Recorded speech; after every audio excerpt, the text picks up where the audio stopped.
How can I become safe to the people I have hurt without rushing the process?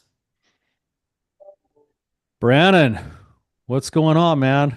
You look extra alive today for some reason. Dude, you freaking yeah. Oh man. I don't even know where to begin. Like What I what are you what are have you talking about? oh yeah. Oh my gosh. Um so we show this video in our group. I have for years shown this video, and it's this dude who shoves his girlfriend off a 500-foot cliff. She's connected to a rope, but she doesn't want to jump off, and so he shoves her off. And it's massive. It's like crazy. It's down in southern Utah. Anyways, Chase, our other guy, Chase, he's like, "Hey, I wanna do something with you guys, like We'll just recalibrate ourselves, make sure we're going the building same activity." direction. He's like, let's go down to Moab. I set up this like Jeep ride, this like fun Jeep ride. And it's like, okay, that sounds fun, whatever. Well, I didn't know the Jeep ride was taking us to that rope swing. And we get there yesterday. This is yesterday. And we get to this massive cliff. And like, I am on my knees, like 5 feet from the edge. And Tyler's like, yeah, what would it be like to jump off that thing? Half an hour later, I was jumping off that. Holy crap. It We was got so we got drone footage. We're gonna put it on so people can see it. But holy cow! it was so funny because we roll up to the cliff, and I had barely just figured it out myself on the drive up. I'm like, oh, this is like, I think this is that rope swing thing. So I kind of look at Chase, and he's like, be quiet, don't tell Brannon. So then we get up to the one side of it, and we look over the edge, and Brannon is not 5 feet away. He's 30 feet away from the edge of the cliff on his hands and knees trying to look over. And meanwhile, me and Chase are on the edge of it looking over. And then Chase is like, Brannon, what would it be like if you like jumped off that thing? And he's like, oh my gosh, no way. And then Brannon stands up, and Chase is like, but what if you really did jump off of it? And then Brannon pretends to like raise his arms. He's like 30 feet away from the cliff, like he's jumping. And then Chase is like, but what if you really did And jump I off? looked over and I saw the rope across the whole thing, right then, and it hit me. And I was like, "Oh hell no, no, and then like 10 seconds later, I was like, "I guess I'm doing that." Yeah. Yeah. And it literally so last year I did a shark dive with no shark cage, just sharks everywhere, tiger sharks, with all my kids, and it was crazy. And the shark dive was nothing compared to jumping off. Holy cow! Jeez. Yeah. It was it So was it was a great day. It was a great gotta day. jump. You gotta You jump. gotta You gotta take some risks in life. that's the metaphor for the day. You gotta Yeah. jump. So, Okay. whew, well, Anyway, we've got a real gift today, because we have someone who's actually really special to both of us. Someone who's kind of been around the block with us and done a lot of what we've had to offer in the past, and just a guy with a heart of gold, who's willing to come on and continue his journey and ask some questions. So, Eric, we're so glad you're here with us today, man. I'm so happy to be here. Like it's an honor and a privilege. You guys have like been brothers to me, and I just think the world of you both, and appreciate all the work that you guys do. This is like the ground zero for men really, finding recovery, like true, like lasting recovery. So I'm just, grateful to be a part of your show today. Eric, I remember talking to your ex-wife and a couple years ago, and she was kind of sharing the story, and I'd never met you, and I was and this happens a lot, but as I was listening to her, I was kind of thinking like, why hasn't she left him yet? Like he doesn't sound like a good guy. And I didn't know you from Adam. I didn't even know your name. Um, and then you got in my group, and I got to know you, and I was like, oh, like this man is a good man who has some demons and has some things that he's had to work through. And I'll let you share that story. But it's awesome for me to like just kind of hear the story, but then actually get to know you and then actually witness a lot of your healing process. It's been incredible for me. So let's back up a little bit, Eric. If you could share your story, give the audience just a little bit more of an idea of what's happened and the process that you've been through. Yeah, so my story kind of begins, in a lot of like anxiety and fear, from, kind of like my own family of origin. Um, and also I think just really like generational trauma. Like as I've done all the work, like I don't think in, you know, the same kind of terms now. Like I have like a new language, and it's been a beautiful process for me to like learn that language, because that fear and that anxiety that I have like also transfers into shame. Shame that I didn't fully understand. I didn't have an upbringing where there was practiced vulnerability and practiced true honesty.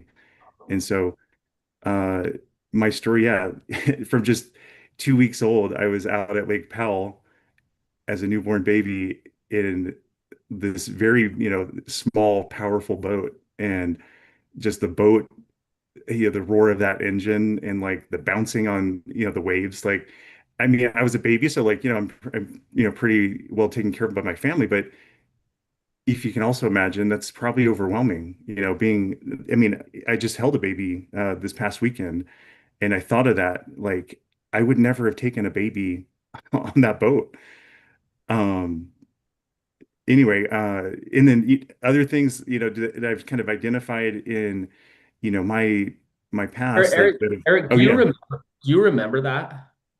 I don't, but I No. think I think my body does. I Okay. think our bodies hold on to stuff in our brains, and and I believe that we have neuroplasticity, so we can correct even things that we don't remember. Like I feel like we can help heal them through uh, just the work that we have done. And so anyway, yeah, the one I do remember, and this one I've kind of shared with the men in the group, and I was abandoned. Like I just like a little 4, 5-year-old boy left at church, and I thought I'd never see my family again. Like it was like just the most kind of like harmless story as far as like you were at church, like you were safe. But for me, is like I saw my family driving away, I was thinking they're abandoning me. Like I will never see them again. I didn't understand.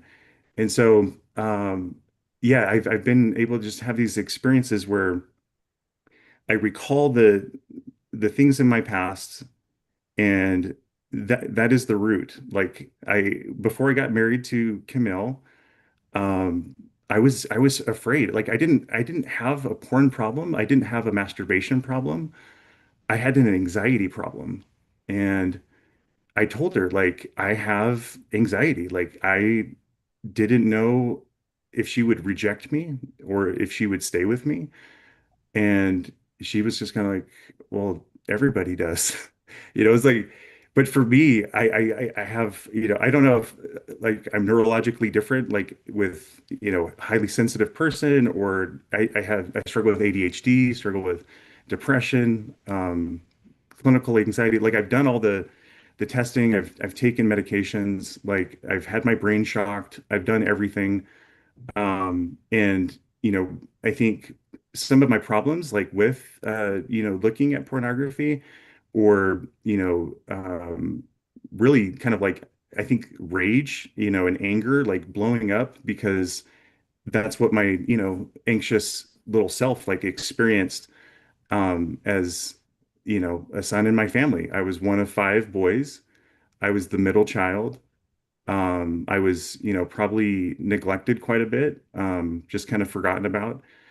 And I just have been able to experience now like this uh, ability to overcome that fear. and doing hard things. Like this is something that I never would have done before, coming on a show.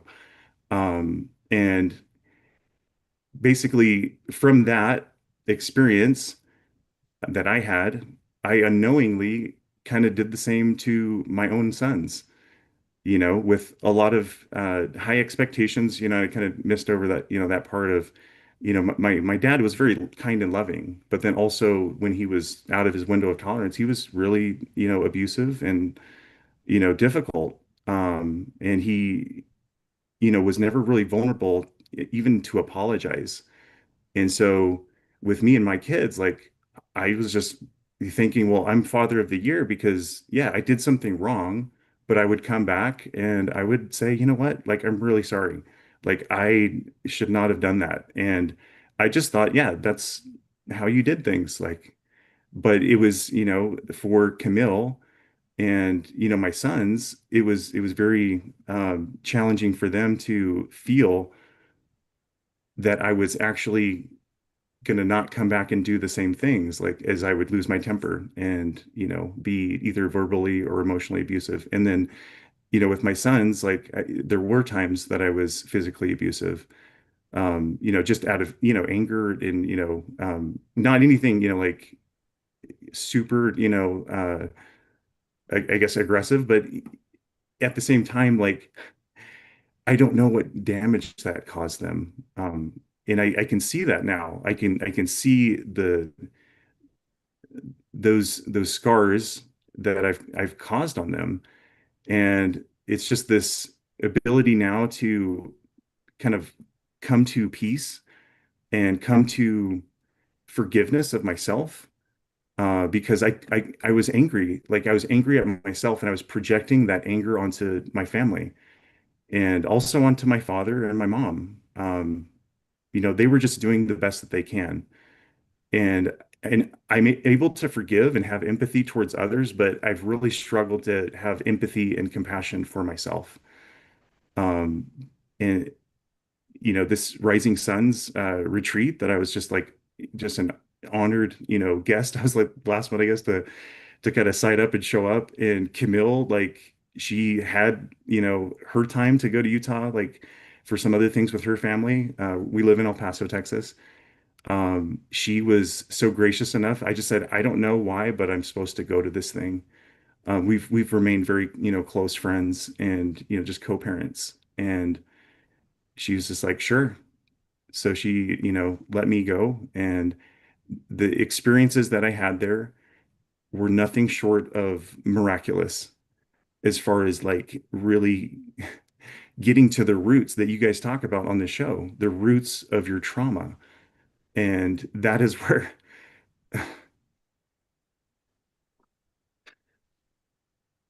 that is where the light like literally came into my heart as we did breath work. Like it wasn't anything crazy, it wasn't plant-based medicine. I've tried all that stuff too, and it was this conversation that I had with God that was is sacred to me.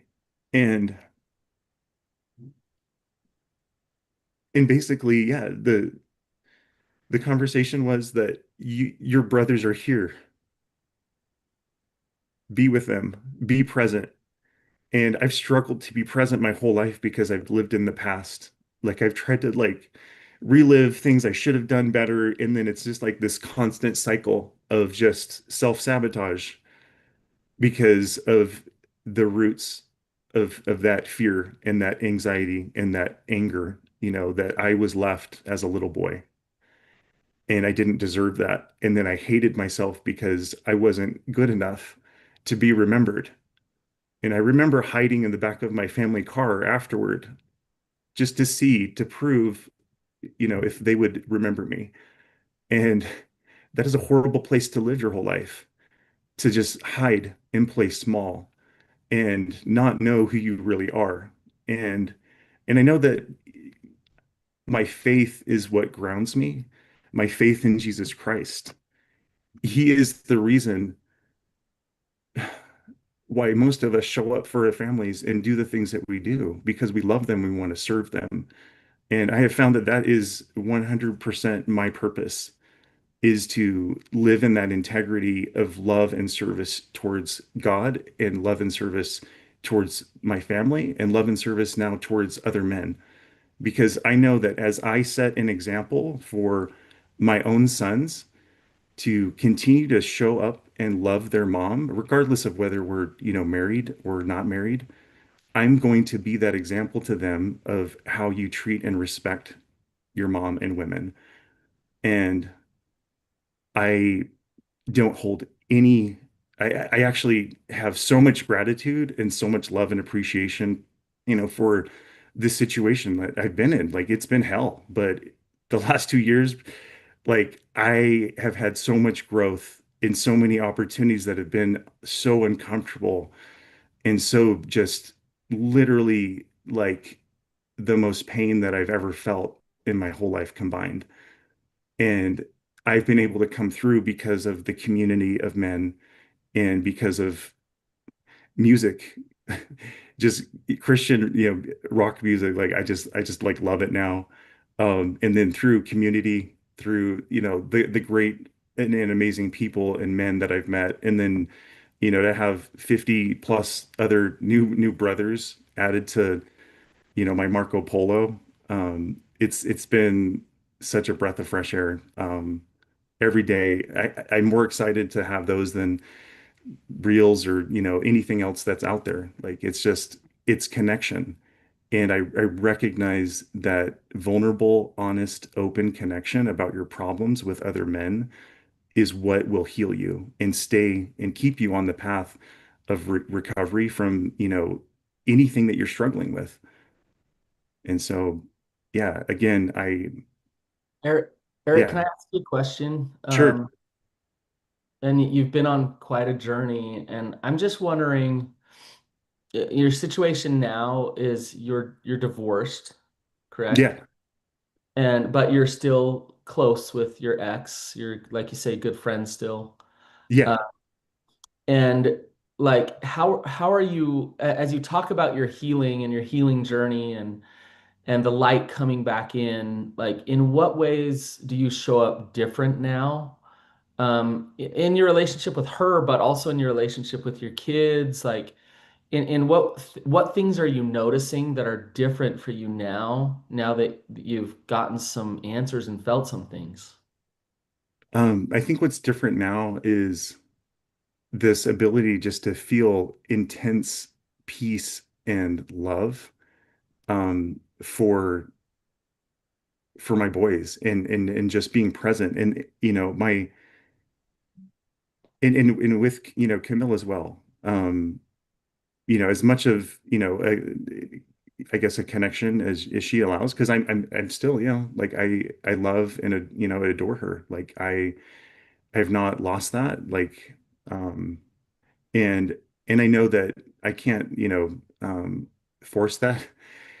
And I have to just surrender that she needs to have her time to do her own thing. And I think in the interim, like I have been really focusing on being the best man that I can be and the best father. And I'm not perfect. Like I, still make mistakes and I still show up at times where, like Kimmel had said in, her podcasts, that there's still threads. Like I'm still human. I'm still gonna, start to like, but I recognize it much sooner. Like there's, physiological things that are happening and I can kind of tell like as I'm doing, exercise and like eating, better and doing my own self-care, like I have more of a tank, a reserve that I can kind of pull from and I can kind of know like, hey, like, and I am teaching my kids like the same things that I'm doing. Like I've been doing sauna and cold plunging and I walks with Jesus in my neighborhood. Like I'm getting my kids to be engaged in,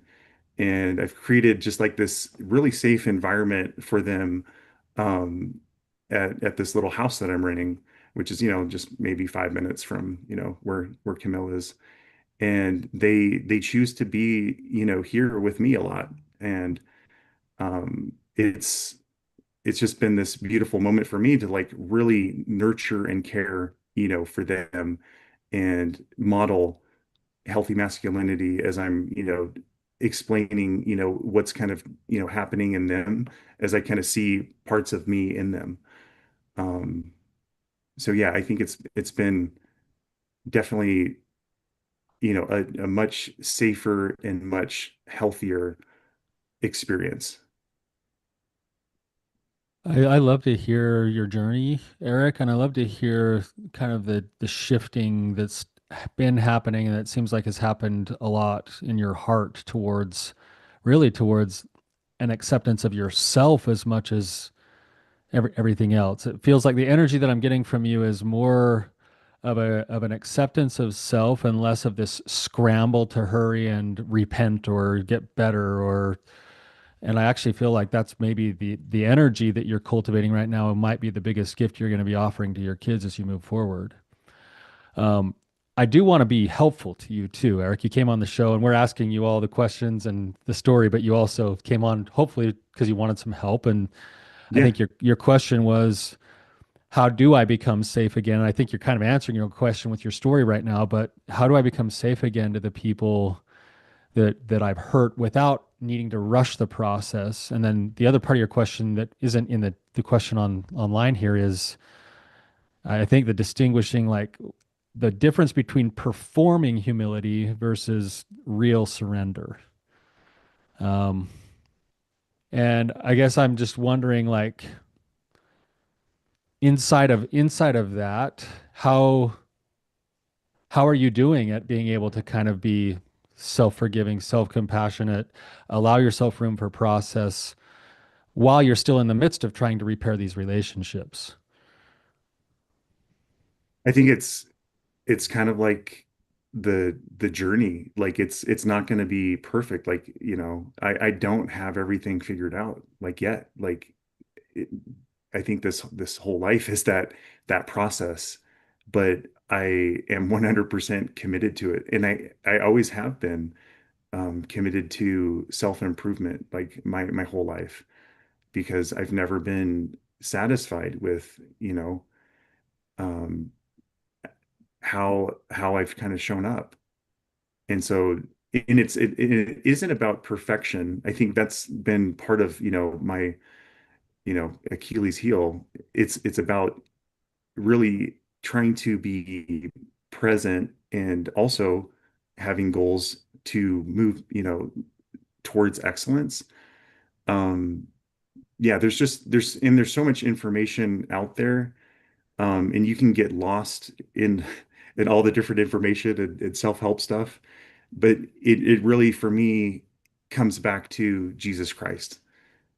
As I focus my time and my energy towards Jesus Christ, and kind of now that some healing stuff has happened, I don't need to be 100% all the time in, the mix of like the healing and all the other things. Like I just need to embody what a life as a disciple of Jesus Christ would look like.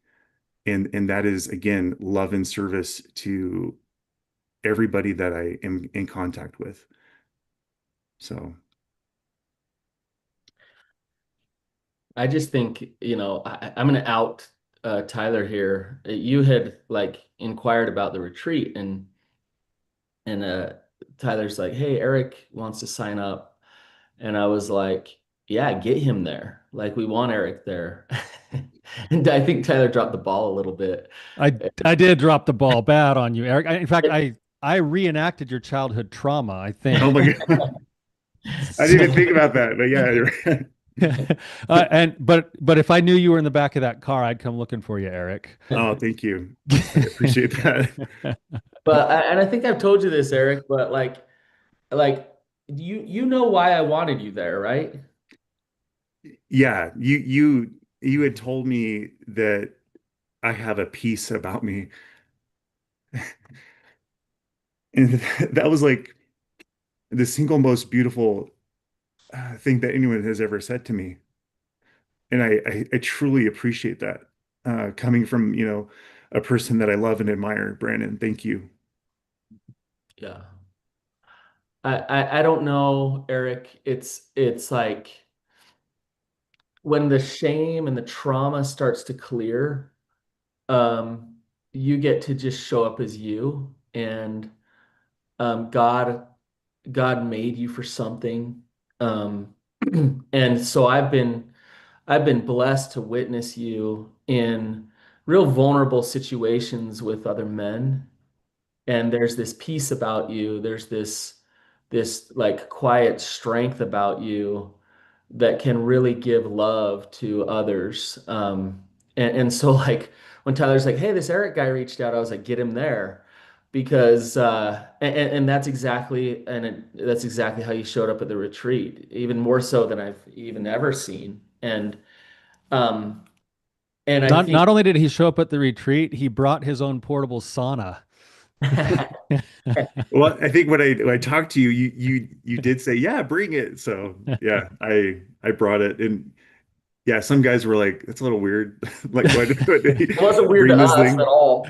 Yeah, but yeah, the men that went in there had an incredible experience, and yeah, it's very connecting, the sauna experience, and that's one of the things that two of my older sons like absolutely love, and we do that like literally every night that they're here, and they I kind of started it last year, in the separation and kind of doom and gloom that I was feeling, for the divorce that was kind of happening, and they kind of took it over because like the earlier this year, like I've been in a dark place again. Like there's lots of caves that I needed to go through. Like, for someone to be in this position, like, for the other men that are out there, you have to do the time. Like you have to do the self-suffering and the self-introspection and just being alone. That was what I feared the most, and that is what I had to do. But I didn't have to do it because I had amazing sons that would just come and do whatever crazy stuff dad was doing, getting into, hot, sauna tents and like ice cold water. They did it with me. And I I just like more than anything, I just love and adore my sons. And I'm trying to father them now the way that I should have been fathering them all along. And that's what my goal and my whole life's mission is now to do, is just to continue to make them just the great men that I've been able to come to know as part of like these either retreats or men's groups or just anybody really, but especially the ones that have gone through whatever happened to them that put them into a position to need to numb themselves out with whatever it is that they're trying to numb out from. Um, I was reading a parenting book, and it was an interesting book, and it was giving all these tips and stuff. And then I talked to somebody, and they gave me some advice, and they said, and it's the best parenting advice I've ever heard. And they said the best thing you can do for your kids is to be Brannon, is to be you, you know, and Okay. and it's like, Yeah, I, Eric B. Brannon. I know. I yeah, was like, okay. the best thing for Eric to do for his sons is to be Eric, right? Yeah. And so like the shame and the trauma, really what that does is it uh it gets you confused about who you really are. And then you start acting out in these different ways and trying to prove love, over apologize, all this stuff, right? And what I'm hearing from you, Eric, is finding this peace within your soul of knowing who you are. And it's an energetic thing. It's a, when you show up with your boys, if you want to father them with confidence and peace, then you know who you are and you show up as Eric. Yeah. And that's what they need from you. Um, and that's what it sounds like you're shifting into. And it sounds like like really paying dividends for you to do your own personal trauma work, for you to connect with these other men, for you to find some peace and healing and feel that light again. It's the best parenting work you could possibly do. Well, and as a result, to cultivate a new relationship with Christ. Yes. I think that's part of like at the core of your question, what Brannon's saying, Eric. I'm going to take it just a step further and you can tell me what you think of this. Um, how do I help become a safe man again to the people I've hurt without rushing the process or performing humility versus real surrender? And I would actually say what Brannon's describing, it's a different way of looking at humility. But what if humility was an actual radical self-acceptance? What if humility was knowing what I'm good at and accepting it and throwing that light out into the world and knowing what I'm weak at and being committed using my agency to work on it. And then the surrender part would be giving all of myself, both the positive and the negative, back to my relationship with my higher power, in your case, Christ. And when I'm doing that, I am the secret ingredient now in the lives of my children. My children get to see and partake in all of my strength and all of my goodness that I've been putting under a bushel for years because of my shame and trauma. And I was talking about this with Brannon this weekend while we were on our trip. It seems that one of the greatest gifts we can give our children is how we handle the aftermath of one of our negative traits coming out on them. And maybe I snap at my daughter over something and I lose my cool because I have a human moment and I didn't regulate my emotions. And in the aftermath, I go to her in my humility and say, "Hey, that was outside of my character and I'm really sorry and I should have said this or done this instead of that. And here's the boundary still and here's how much I love you." How often do your kids be like, "Nope, sorry." Our kids are like, "Whoa, like dad just said he was sorry and I love him still." And like and that's what real humility is. It's just pure self-acceptance. Yeah, I love that. I have tried, like one of the guys, yeah, because I was saying, radical acceptance, and then he said, I think rigorous radical acceptance. And so, Throw another R word in. yeah, I'm like, just make it Really rigorous, extra radical. RE. Yeah. And so I really, you know, love that because it is like, it is humility just to be who God has made you to be and to not perform. And that's been like, part of like me too, thinking that that's what I had to do to get what I wanted is to perform. And also, yeah, like me and my family of origin, my brothers, like we love to laugh. We love to make fun of everything because that was a survival and a coping mechanism. And now like my boys are kind of the same, but then I'm kind of also because of just me being me, I'm like the Papa Bear of like this like fun, just rowdy group of just the most kind-hearted, loving souls that you would ever like get to know if you could get to know my sons.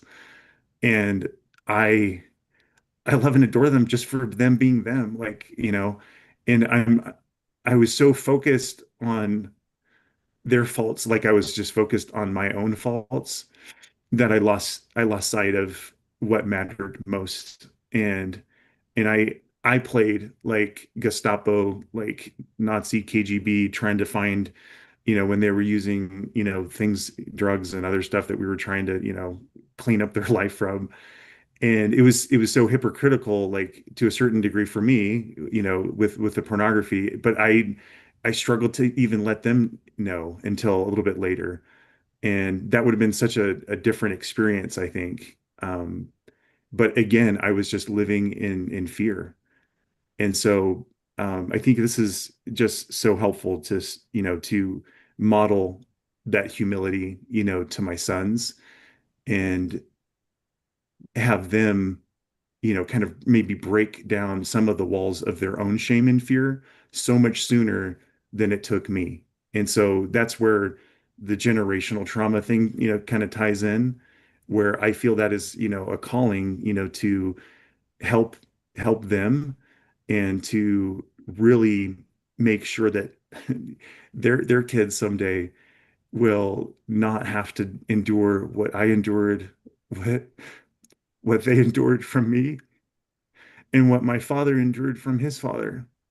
And I think when you put that into perspective, it just becomes so beautiful and so transformative, especially when you apply the atoning grace of Jesus Christ into that, and know that He is the healer, the master healer for all.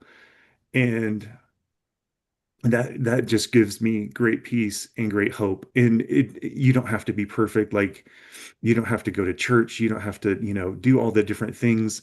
It's great if you do, but it's not a requirement. Like, your heart is what will, be, I think, judged later on, and what happened to you and what your experiences were. And I think as we have the opportunity to like get to know others and hear like their true and vulnerable stories, we relate and we have compassion and love.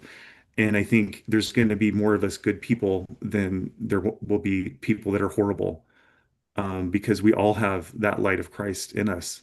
Eric, Whether, yeah, as you're talking, it's like I just had a kind of breakthrough of, and I've said this before, but the way to break generational trauma is to finally have somebody be willing to feel and sit in the pain. absolutely. And as you were talking, it hit me of, Christ in Gethsemane. Um, it's like that's all he did. That's what he was doing. Um, and I think of jumping off that cliff yesterday, and there was a threshold. It was like this line of like I'm standing here, and over that line is a 500-foot drop, and that's terrifying.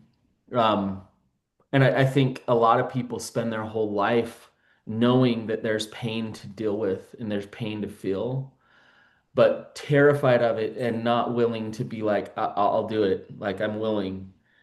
And I just think of our Savior and his willingness in Gethsemane to just sit and take it and be there. And, you know, um, I, as you talk about your sons and not wanting them to go through the generational trauma that you've been through, I know Christ is there for us and Christ can hold all our pain.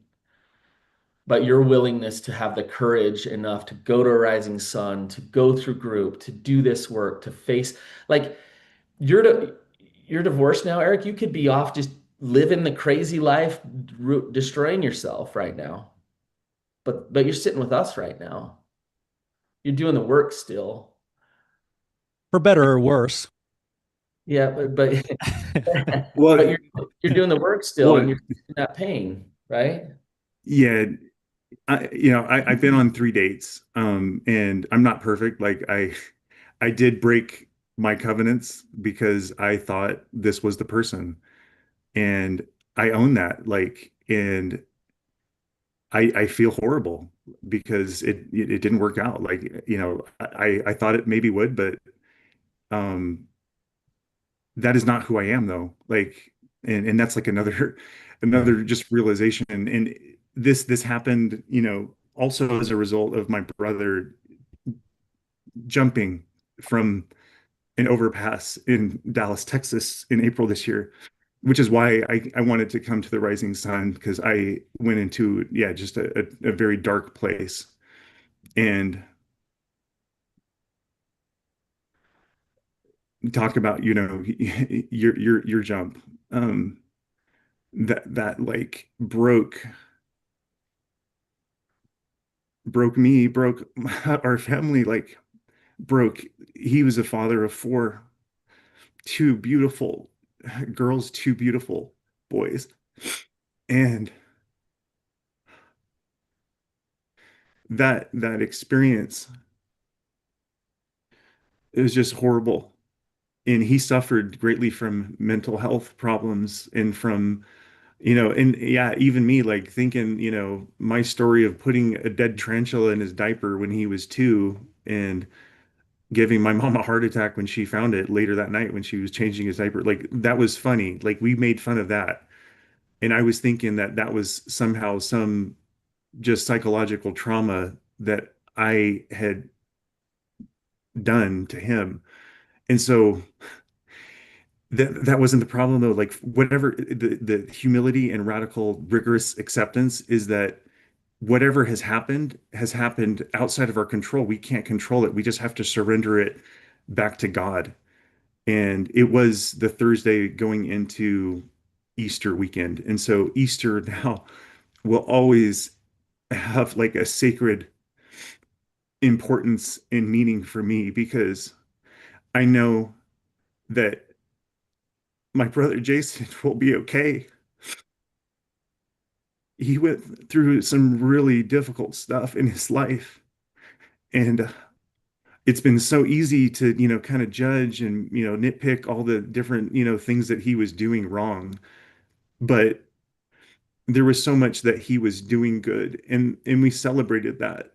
And there was people, neighbors, like friends from different places. I mean, he went down to his mission that he had served in Peru again and met up with people. He hasn't, he left the church and, he uh, had a second, wife that was just beautiful and awesome, Caitlin, and he was going through another divorce because he wasn't willing to accept help. He was so closed off. But anyway, yeah, sorry, I'm going on another, ramble, but again, it comes back to us taking the jump, just calling somebody a friend, calling, just anyone for help. And Erick, sometimes it's God. Yeah.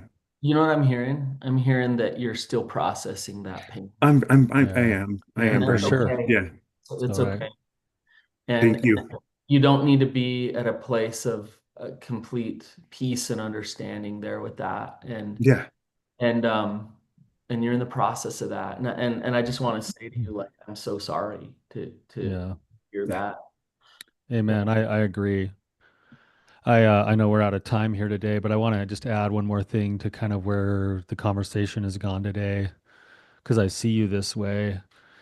Brannon and I were listening to a talk by Carl Jung yesterday, and he was talking about empaths. And I see you as an empath. Brannon and I are empaths.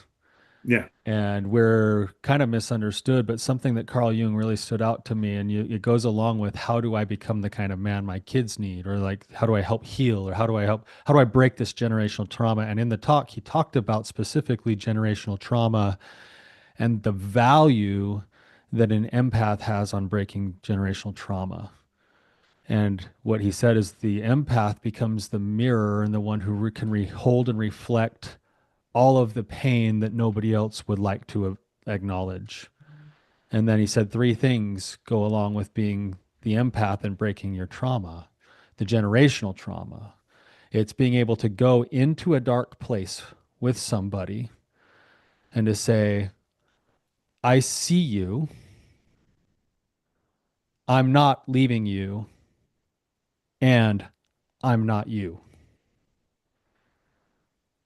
So here I am offering, and you used the word earlier today, I'm offering my full presence to you while I'm allowing you to still be you, and I'm not going anywhere. And I'm the one who can help hold and reflect some of this stuff that most of us don't like to look at. Um, and I can hold my shape there. So thank you for your sharing today. I'm sorry to hear about your brother, Erick. I know that that's still an ongoing process. And I imagine that even telling the story of the tarantula, there's something inside of you that's still working itself out. And Yeah. and I just want to say that I see you and I see that work happening. Um, you got a couple comments from the chat here. I'll just share and then we can wrap it up here. But number one is the Undertaker said sauna time was awesome. And and we got another one from Ed that says, I love you, Erick. Thanks for sharing your story. I'm lifted by your dedication to live wholeheartedly. So, man, Erick, I love getting those comments from you guys, and you guys see your brother here, and I love that. Like it's really beautiful. So, Erick, thank you so much for your willingness to come on and just share you, just to be you. And what a gift it is for me and Brannon to know you. thank you. Likewise, I love you guys. Yeah. What a way to start the day. It's good talking to you, Erick. And definitely do not be a stranger with us. Come on So back with another question in a couple of months. yeah. Yeah, I would love to, yeah, check back in. And, like literally miracles are happening in my life right now. And I feel so blessed and so much gratitude. So thank you guys again for all you do. And thank you to all my brothers that'll be hearing this podcast and giving me feedback. So love you guys.